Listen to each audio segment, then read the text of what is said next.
یہ کیا ہے؟ اس میں دو انفارمیشن اکٹھے جمع ہوئے، حالانکہ یہ کیا ہے؟ اسم ہے. اگر آپ اس کو غور کریں تو یہ کیا ہے؟ اسم ہے نا؟ یہ کیا ہے؟ اسم ہے. ضربا فعل ہے، کتبا فعل ہے، لیکن ضارب، کاتب، حامد یہ فعل ہے نہیں نا. یہ کیا ہے؟ اسم ہے، اس پہ تنوین لگی ہے. ضارب لکھنے والا، کاتب سوری ضارب مارنے والا، کاتب لکھنے والا، حامد حمد کرنے والا. تو اس میں دو چیزیں آپ دیکھیں گی کہ فاعل کے اندر جو پیٹرن ہے اس میں دو چیزیں. ایک تو جو کام کر رہا ہے، یعنی ضارب لکھنے والا، اس کا معنی بھی اس میں ہے، سوری مارنے والا اس کا معنی بھی اس میں ہے، اور کون سا کام کر رہا ہے وہ بھی اس میں شامل ہے. یعنی ضاربن، اگر آپ دیکھیں، اگر کوئی شخص فلاں شخص آپ کے سامنے آ جائے اور اس کو کہیں آپ کی یہ ضاربن ہے، یہ مارنے والا ہے، یا فلاں شخص کاتبن ہے، تو کاتبن اس شخص کے اوپر فٹ ہو جائے گا نا فوراً. یعنی آپ کے سامنے جو شخص کھڑا ہے وہ کاتبن ہوگا، وہ ضاربن ہوگا. تو یہ لفظ ڈائریکٹلی وہ بھی بتا رہا ہے کہ جو یہ کام کر رہا ہے لکھنے کا، اور وہ کام کیا کرتا ہے وہ بھی بتا رہا ہے. بات آ رہی ہے سمجھ میں؟ یعنی ضاربن، کاتبن، حامدن، یہ اسم ہونے کے ساتھ اس میں دو چیز ہے. ایک تو یہ جو شخص جو یہ کام کر رہا ہے وہ آپ کو پتہ چل جا رہا ہے، اور کر کون رہا ہے یہ بھی یہ بتا رہا ہے، یہ بھی یہی لفظ بتا رہا ہے. صرف اس میں ٹینس نہیں ہے، اس میں زمانہ نہیں پایا جاتا، لیکن آپ کو فوراً پتہ چل جاتا ہے کہ کام کون کر رہا ہے اور کام کیا ہو رہا ہے. رائٹ؟ جی ایسے سر. ہی ہے نا؟ جی جی. سارے؟ جی ہاں، مجھے کنفرمیشن چاہیے تھا. ٹھیک ہے. اچھا، تو ایسے جو اسما ہوتے ہیں نا، جس میں کام کیا ہو رہا ہے اور کام کر کون رہا ہے اس کا پتہ چلے، اس کو کہتے ہیں وصفن. اس کو کہتے ہیں وصفن صریح. وصفن صریح کہتے ہیں. ٹھیک ہے. اس کو کیا کہتے ہیں؟ وصفن صریح. یہ وصف، یہ صفت والا وہ جو ہم پڑھتے ہیں کہ موصوف صفہ، وہ وصف نہیں ہے. یہ وصف خاص جو میں نے آپ کو بتایا اس معنی میں ہے. وصف صریح کہتے ہیں اس کو. ٹھیک ہے. اس کو وصف صریح کہتے ہیں. اسی طرح اگر کسی کو مارا جا رہا ہے تو اس کے لیے جو پیٹرن یوز ہوتا ہے وہ کیا ہوتا ہے؟ مفعول کا پیٹرن یوز ہوتا ہے. ٹھیک ہے. مفعول کا پیٹرن یوز ہوتا ہے. جیسے اگر ضارب مارنے والا ہے اور آپ کو یہ بتانا ہے کہ فلاں شخص کو مار پڑ رہی ہے، تو آپ اس کو کس طرح لکھو گے؟ مضروب. ٹھیک ہے. ثلاثی مجرد میں اس کو اسی طرح لکھا جاتا ہے، مضروب. اسی طرح کاتب لکھنے والا، جس کو لکھا جا رہا ہے اس کا پیٹرن کیا ہوگا؟ مکتوب. توبن. مکتوب. ایکسلنٹ. ٹھیک ہے. اسی طرح حامد، اللہ کی حمد بیان کرنے والا، جس کی حمد بیان کی جا رہی ہے وہ محمود. محمود. ایکسلنٹ. تو اس کو کہتے ہیں اسم المفعول. جو ایک سوال آیا ہے، یہ جو آپ نے ابھی اوپر بتایا یہ وصف صریح ہے، مطلب وصف صریح کی یہی ڈیفینیشن ہے؟ ہاں، وصف صریح کی یہی ڈیفینیشن ہے. یعنی وہ اسم جو کام کرنے والے اور کام دونوں پر دلالت کرتا ہو، اس کو وصف صریح کہتے ہیں. ٹھیک ہے. اچھا، تو اسی طرح اب آپ دیکھیں مفعول. اگر آپ دیکھیں یہ پیٹرن جو ہے مضروب، مکتوب، محمود، یعنی اس میں بھی کیا ہے؟ جس پر کام کا اثر ہو رہا ہے اور کام کون سا ہو رہا ہے یہ بھی بتا رہا ہے نا؟ مضروب یعنی کسی کی پٹائی ہوئی ہے، یہ کام ہوا ہے. کس کی پٹائی ہوئی ہے؟ فلاں شخص جو ہمارے سامنے کھڑا ہے یہ مضروب ہے، اس کی پٹائی ہوئی ہے. تو کام کا اثر جس پر ہو وہ، اور کون سا کام ہو رہا ہے وہ جو بتائے، اس کو بھی وصف صریح کہتے ہیں. یعنی اسم الفاعل، ٹھیک ہے، اور اسم مفعول، دونوں کو کیا کہتے ہیں؟ وصف صریح کہتے ہیں. کیوں؟ کیونکہ اس میں کام کا پتہ چلتا ہے، اور کام کرنے والا یا کام کے اثر کو ایکسپٹ کرنے والا جو ذات ہے اس کا بھی ہمیں پتہ چلتا ہے. تو اس کو کیا کہتے ہیں؟ وصف صریح. ٹھیک ہے. تو اگر آپ نے وصف صریح کو سمجھ لیا، یعنی اسم الفاعل اور اسم مفعول، ٹھیک ہے، یعنی اگر میں آپ کو سمپل ٹرم سے بولوں تو میں اسم الفاعل کی بات کر رہا ہوں اور کس کی بات کر رہا ہوں؟ اسم المفعول کی بات کر رہا ہوں. اگر یہ اسم الفاعل اور اسم المفعول کے ساتھ الف لام داخل ہو جائے، اگر ان اسم الفاعل اور اسم المفعول کے ساتھ الف لام داخل ہو جائے تو وہ الف لام الذی کی طرح کام کرتا ہے. پھر سے میں بولتا ہوں، یہ اسم الفاعل اور اسم المفعول اپنی شکلوں میں اگر یہ وصف صریح، یعنی اگر میں شارٹ میں بولوں وصف صریح کے ساتھ اگر الف لام داخل ہو جائے، یعنی اسم فاعل اور اسم مفعول کے ساتھ اگر الف لام اس کے شروع میں لگ جائے تو وہ الف لام کس کی طرح کام کرتا ہے؟ الذی کی طرح کام کرتا ہے. مثال کے طور پر اب میں آپ کو سمجھانے لگا ہوں. مثال کے طور پر لفظ ہے ضارب. ضاربن، ٹھیک ہے؟ ضاربن. ضاربن یعنی،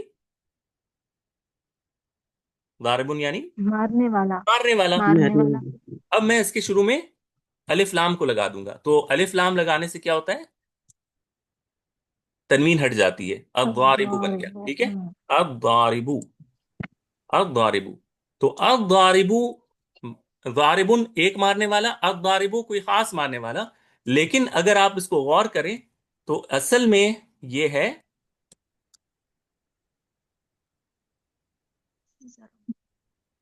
الذی ضرب. الضارب مارنے والا کا کیا معنی ہے؟ الذی ضرب، جس نے مارا. معنی تو وہی بن رہا ہے نا، الذی ضرب، وہ جس نے مارا. ہے نا؟ لاجیکلی یہی میننگ بنتا ہے نا اس کا. تو علماء نحو کہتے ہیں کہ یہ جو الف لام ہے یہ اصل میں تعریف کے لیے نہیں ہے. یہ ابھی ہم پڑھیں گے، اگلا ہمارا ٹاپک یہی ہوگا، الف لام للتعریف. وہ الف لام جو ہے وہ کسی کو پراپر ناؤن بنانے کے لیے یہ کام نہیں کر رہا ہے. یہ جب یہ وصف صریح کے ساتھ جب الف لام لگتا ہے تو اس کا کام کسی کو تعریف یا پراپر ناؤن بنانے کا کام نہیں کرتا وہ، بلکہ وہ کس کا کام کرتا ہے؟ اسم موصول کا کام کرتا ہے. اس کو کہتے ہیں الف لام موصولہ یا الموصولہ. اسی طرح آپ دیکھیں المضروب، اگر میں کہتا ہوں المضروب، المضروب، المضروب یعنی جس کی پٹائی ہوئی، جس کی پٹائی ہوئی. تو مارا گیا. اس کو عربی زبان میں اس طرح لکھا جائے گا الذی ضرب. ضرب یعنی جس کی پٹائی ہوئی. ٹھیک ہے؟ فعل ماضی کو مجہول کا صیغہ ہم لا کر کریں گے، اور مجہول انشاءاللہ جب ہم مرفوعات پڑھیں گے تو اس میں یہ ٹاپک آئے گا. یعنی ضرب یعنی ضربا اس نے مارا، ضربا اس کو مارا گیا. ٹھیک ہے؟ اور یہ بنتا کیسے یہ ہم وہاں پر ڈسکس کریں گے انشاءاللہ. المضروب الذی ضرب. الم یعنی مضروب کون ہے؟ جس کی پٹائی کی گئی، جس کی پٹائی کی گئی. تو آپ نے دیکھا نا کہ یہ الف لام کس طرح کام کر رہا ہے. یعنی یہ الف لام ایسا بیہیو کر رہا ہے جیسے کہ یہ اسم الموصول ہو، جیسے کہ یہ اسم الموصول ہو. تو اسی کو کہتے ہیں الف لام موصولہ. تو آئیے اس کو تھوڑا سا پڑھ لیتے ہیں کہ الف لام موصولہ کیا ہے. وَتَكُونُ لِلْعَاقِلِ وَلِغَيْرِهِ، کہ یہ عاقل اور غیر عاقل دونوں کے لیے الف لام استعمال ہوتا ہے. للمفرد ولیغیرہ، کہ واحد کے لیے بھی اور جمع مثنیٰ سب کے لیے استعمال ہوتا ہے. جیسے جاءنی القائم، جاء آیا، نی میرے پاس، القائم کھڑا ہونے والا، یعنی الذی قام.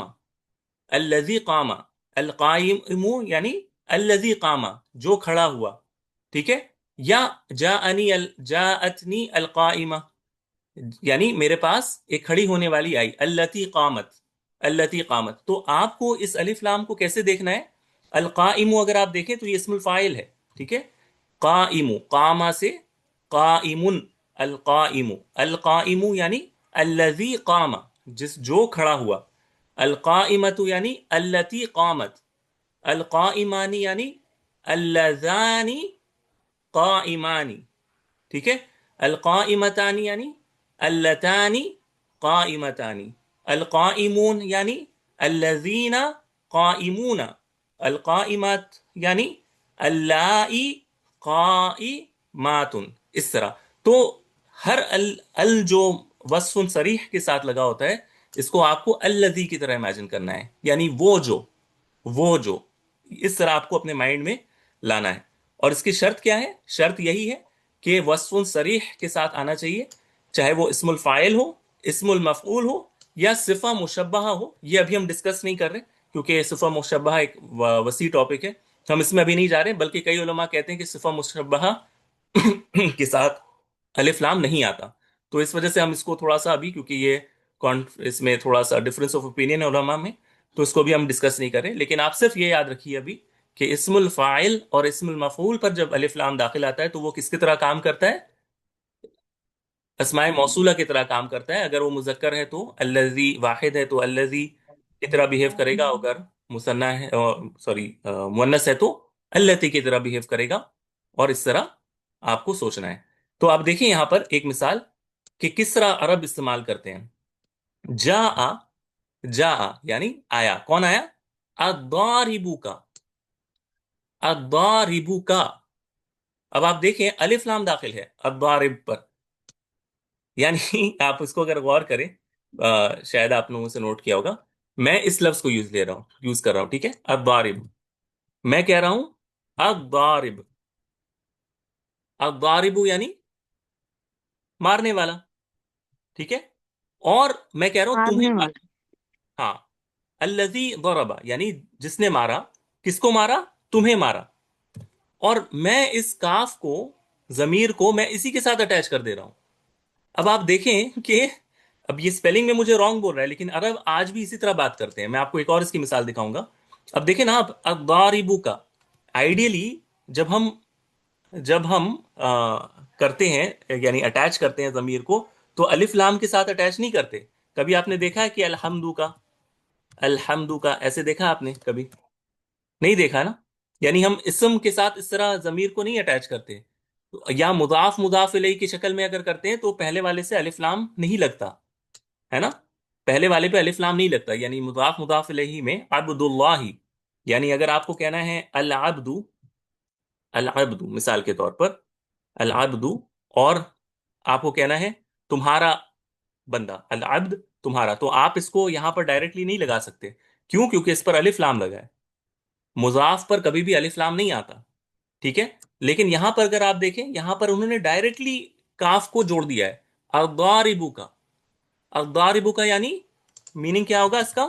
الذی، الذی ضرب کا، الذی ضرب کا، جس نے تمہیں مارا، تو ہاں، تو بالکل صحیح مبشرہ کہ یہاں پر الذی ضرب کا مراد ہے، یعنی الضارب کا یعنی الذی ضرب کا، تو عرب کس طرح کہتے ہیں، خاص کر مصر وغیرہ میں، الضارب کا، الضارب کا وہ ڈائریکٹلی اس طرح کہتے ہیں، حالانکہ اب دیکھیں کہ مجھے بھی یہ ورڈ جو ہے وہ کہہ رہا ہے کہ یہ مسٹیک ہے، کیونکہ اسٹینڈرڈ عربک اس طرح نہیں بولی جاتی، لیکن عامیہ جو ہے، جو عام طور پر عرب جس طرح بات کرتے ہیں آج کے دور میں، وہ کیا کرتے ہیں؟ الف لام لگایا، وہ موصول کے معنی میں یوز کرتے ہیں، الضاربو کا، جس نے تمہیں مارا، ٹھیک ہے۔ یہ تو میں نے آپ کو اسم الفاعل کے ساتھ دکھایا نا، اب ایک اور مثال آپ دیکھیں، مثال ہے الیعطی احسن، سوری، من الیأخذ، الیعطی احسن من الیأخذ، یہ ایک جملہ ہے، ٹھیک ہے، بڑا عجیب سا جملہ ہے یہ، ٹھیک ہے، اگر آپ اسٹینڈرڈ عربک کے حساب سے بات کریں تو یہ بہت عجیب لگے گا۔ اچھا، آپ لوگوں میں سے کوئی اس کو بتا سکتا ہے کہ اس میں ویئرڈ بات کیا ہے؟ الیعطی، الیعطی احسن من الیأخذ، اس میں عجیب بات کیا لگ رہی ہے؟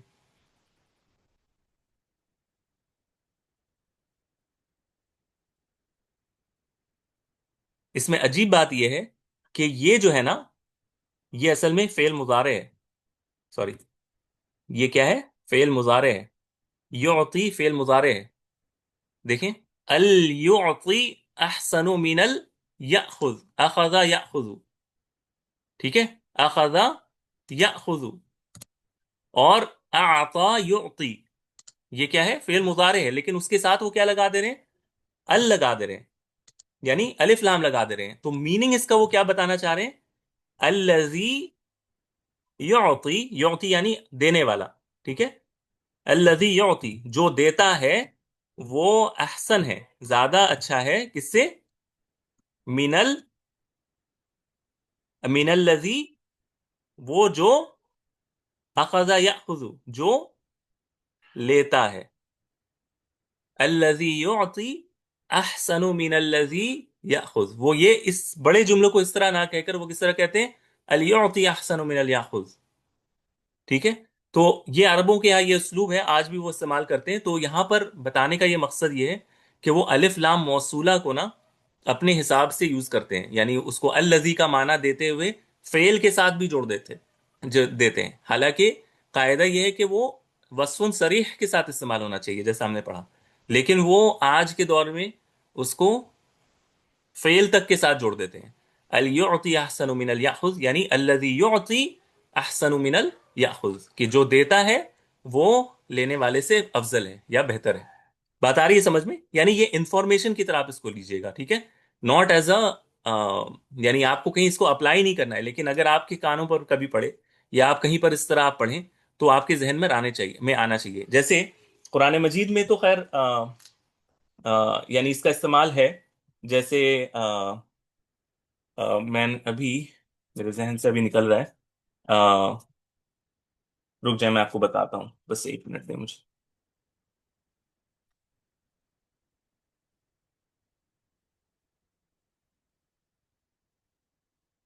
جی. جیسے اللہ سبحانہ و تعالیٰ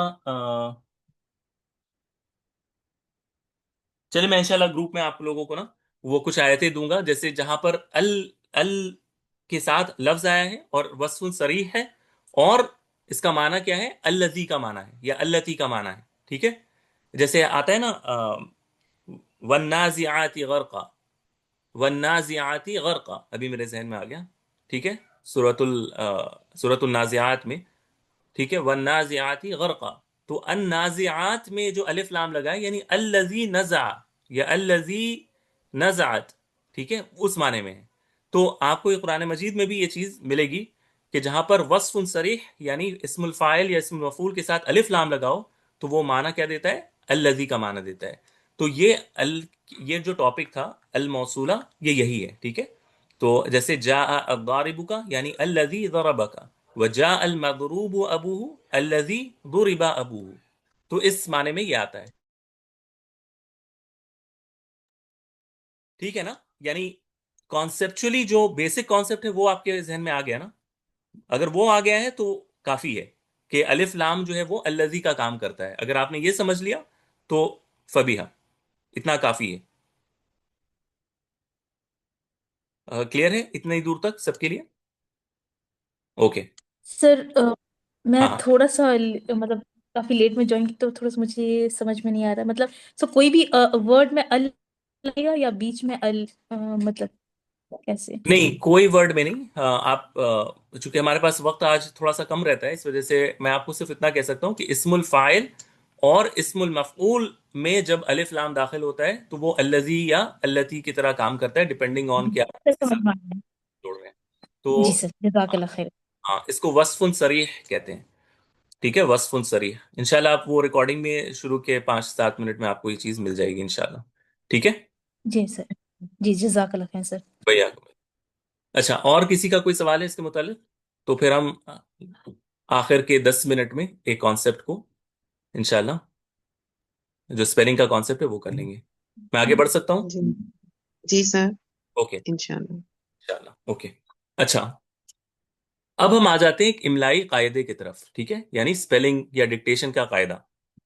قاعدہ عربی زبان میں یہ ہے کہ مثال کے طور پر آپ کے پاس ایک لفظ ہے اور اس کو آپ سمجھیے گا رجل. ٹھیک ہے. رجل. رجل پر جب الف لام داخل ہوتا ہے تو وہ لفظ کیا بن جاتا ہے؟ الرجو سوری الرجو لو. ٹھیک ہے. یعنی الف لام جب داخل ہوتا ہے کوئی کسی بھی نارمل ورڈ پر تو اس کے شروع میں الف لام لگ جاتا ہے اور وہ پھر جو ہے نا وہ را اور جیم اور لام رہتے ہیں اور آخر پر تنوین ہٹ جاتی ہے. اسی طرح مثال کے طور پر کتاب ہے. ٹھیک ہے.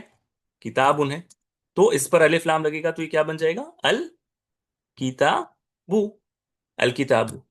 لیکن جس لفظ میں لام ہو ٹھیک ہے، جیسے لبن، لبن کس کو کہتے ہیں؟ دودھ کو کہتے ہیں، ٹھیک ہے، لبن. اس پر جب آپ الف لام داخل کریں گے تو کس طرح آئے گا؟ اس طرح آنا چاہیے، اس طرح آنا چاہیے نا، یا اس طرح آنا چاہیے. سر کیا الذی ایک ہی یوز ہوتا ہے دوسرے اسم نہیں، دوسرے اسم موصول یوز ہوں گے نا، یعنی وہ تو ڈپینڈ کرتا ہے نا کہ آپ کس کے ساتھ جوڑ رہے ہو. یعنی اگر وہ وصف صریح میں گولتا ہے تو التی آئے گا، جیسے ضاربتن، ضاربتن یعنی مارنے والی، تو یعنی الذی الضاربت التی ضربت، ٹھیک ہے.